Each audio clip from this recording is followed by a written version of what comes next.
On 13 June 1520, at the Field of Cloth of Gold, the jousting was disrupted by bad weather, not an infrequent occurrence in the north of Europe in June.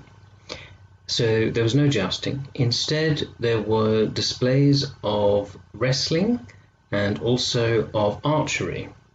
One can imagine Francis I not being that keen to watch English men firing arrows, given the history in the Hundred Years' War of the longbow, particularly at the Battle of Agincourt. Perhaps he was happier with the wrestling. It may have been on this occasion when the famous wrestling match took place between Henry VIII and Francis I.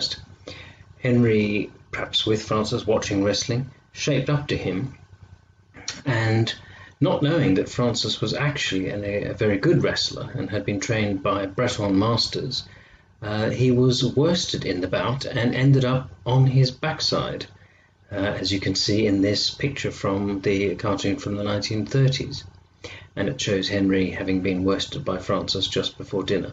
Whether the wrestling match happened or not, no one's sure. It's only mentioned in one of the sources, a French source. Surprisingly, perhaps, or not, the English sources don't mention it at all.